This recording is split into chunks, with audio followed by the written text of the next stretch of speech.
ತುಂಬ ಬಿಸಿಲಿದೆ. ಇವತ್ತು ಮಳೆಗಾಲ ಶುರುವಾಗಿದೆ ಮಲೆನಾಡಲ್ಲಿ, ಹಾಗಾಗಿ ಇವತ್ತು ನಮ್ಮದು ತರಕಾರಿ ಹಾಕೋ ಪ್ರೋಗ್ರಾಮ್ ನಡೀತಾ ಇದೆ. ಎಲ್ಲರೂ ಆರಾಮಾಗಿದ್ರಿ ಅಲ್ವಾ? ಹಾಗಿದ್ರೆ ಮತ್ತೆ ಯಾಕೆ ತಡ, ವಿಡಿಯೋನ ಸ್ಟಾರ್ಟ್ ಮಾಡೋಣ. ನಮ್ಮ ಕೈ ತೋಟದಲ್ಲಿ ಇವತ್ತು ತರಕಾರಿ ಹಾಕೋಣ ಅಂಥೇಳಿ ನಾನು ಮೆಣಸಿನಕಾಯಿ ಮತ್ತು ಜವಳಿಕಾಯಿ ಮತ್ತು ನುಗ್ಗೆಕಾಯಿ ಮತ್ತು ಹೀರೆಕಾಯಿ ಮತ್ತು ಮೂಲಂಗಿ ಹಾಗೆ ಕ್ಯಾರೆಟು ಮತ್ತು ಬೆಂಡೆಕಾಯಿನ ಸೀಡ್ಸು ತೊಗೊಂಡಿದ್ದೆ. ಮತ್ತು ಅದಕ್ಕೆ ಈ ಇರುವೆ ಪೌಡ್ರನ್ನ ಹಾಕ್ಬಿಟ್ಟು ಹಾಕೋಣ ಅಂಥೇಳಿ ಸ್ವಲ್ಪ ಅರಿಶಿನ ಮತ್ತು ಶುಂಠಿ ನೋಡಿ ಈ ರೀತಿಯಾಗಿ ಒಂದು ಬಕೆಟ್ ಒಳಗೆ ಎಲ್ಲ ಮೊಳಕೆ ಬಂದಿತ್ತು, ಎಲ್ಲ ಹುಟ್ಟಿದೆ.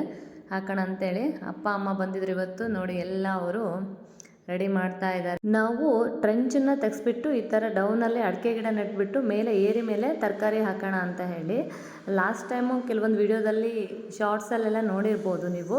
ಎಲ್ಲ ತರಕಾರಿಗಳನ್ನ ನಮಗೆ ಮನೆಗೆ ಬೇಕಾಗಿರೋದಂತ ನಾವೇ ಬೆಳೀತಾ ಇರೋದು ನೋಡಿ. ಮೂಲಂಗಿ ಹಾಕ್ತಾಯಿದ್ದೀನಿ ಇವಾಗ ನಾನು. ಮೂಲಂಗಿಗೆಲ್ಲ ಫುಲ್ ಲೈನ್ ಹಾಕ್ಕೊಂಡು ಏನು ಸ್ವಲ್ಪ ಡಿಸ್ಟೆನ್ಸ್ ಇದ್ದರೆ ಸಾಕು ಅದಕ್ಕೆ. ಆಮೇಲೆ ಸಸಿ ಮೇಲಕ್ಕೆ ಬಂದರೆ ಮಣ್ಣು ಕೊಡ್ತಾ ಹೋದರೆ ನೀಟಾಗಿ ಚೆನ್ನಾಗಿ ಬೆಳೆಯುತ್ತೆ ಅದು. ನಮ್ಮ ಮಣ್ಣಿಗಂತೂ ತುಂಬಾ ಚೆನ್ನಾಗಾಗತ್ತೆ. ಲಾಸ್ಟ್ ಟೈಮ್ ನಾವು ಬೆಳೆದಿದ್ದೀವಲ್ಲ, ಹಾಗಾಗಿ ಗೊತ್ತಿದೆ ತುಂಬಾ ಚೆನ್ನಾಗಿ ಬರುತ್ತೆ ಮೂಲಂಗಿ. ಹಾಗೆ ಬೆಂಡೆಕಾಯಿ ಕೂಡ ಚೆನ್ನಾಗೇ ಬಿಟ್ಟಿತ್ತು. ಮನೆ ಅಕ್ಕಪಕ್ಕ ಸ್ವಲ್ಪ ಈ ರೀತಿ ಜಾಗ ಇದ್ರೂ ಎಷ್ಟು ಚೆನ್ನಾಗಿರುತ್ತೆ ಅಲ್ವಾ? ನಮಗೆ ಬೇಕಾಗಿರೋ ತರಕಾರಿಗಳನ್ನು ನಾವೇ ಬೆಳ್ಕೋಬಹುದು.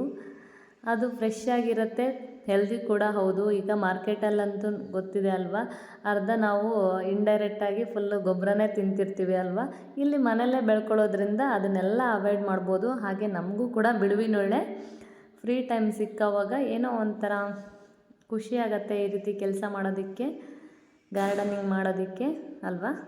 ಯಾವಾಗಲೂ ಕೂಡ ಆ್ಯಕ್ಟಿವ್ ಆಗಿರ್ಬೋದು ಅಲ್ವಾ. ನಾನು ಕೂಡ ನಮ್ಮ ಮನೆಯವರಿಗೆ ನಾವು ಸೈಟ್ ಪರ್ಚೇಸ್ ಮಾಡುವಾಗ ಈ ರೀತಿ ದೊಡ್ಡದಾಗಿರೋ ಜಾಗನೇ ಬೇಕು, ಯಾಕಂದರೆ ನಮಗೆ ಬೇಕಾಗಿರೋ ತರಕಾರಿನ ಆಲ್ಮೋಸ್ಟು ನಾವೇ ಆದಷ್ಟು ಬೆಳ್ಕೋಬೇಕು ಅನ್ನೋ ರೀತಿಲಿ ನಾವು ಈ ರೀತಿಯಾಗಿ ಸೈಟನ್ನು ಪರ್ಚೇಸ್ ಮಾಡಿದ್ವಿ. ಆಲ್ಮೋಸ್ಟ್ ಎಲ್ಲ ತರಕಾರಿನೂ ಹಾಕಿ ಮುಗೀತು. ಸ್ವಲ್ಪನೇ ಹಾಕಿದ್ವಿ, ಯಾಕಂದರೆ ಅದು ಸಸಿ ಹುಟ್ಟಿದ ಮೇಲೆ ಸ್ಟೆಪ್ ಬೈ ಸ್ಟೆಪ್ಪು ಬರ್ತಾ ಇರಬೇಕಲ್ವ ನಮಗೆ.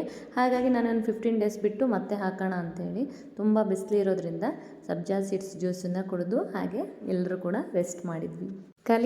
ಕಲಿಸ್ತಾ ಇರಿ, ಹಾಗೆ ನನ್ನ ಚಾನಲ್ಗೆ ಸಬ್ಸ್ಕ್ರೈಬ್ ಆಗಿ ಸಪೋರ್ಟ್ ಮಾಡಿ ಅಂತ ಹೇಳ್ತಾ ಮತ್ತೊಂದು ಹೊಸ ವಿಡಿಯೋ ಜೊತೆಗೆ ಮತ್ತೆ ಸಿಗೋಣ. ಅಲ್ಲಿ ತನಕ ಟೇಕ್ ಕೇರ್, ಬಾಯ್.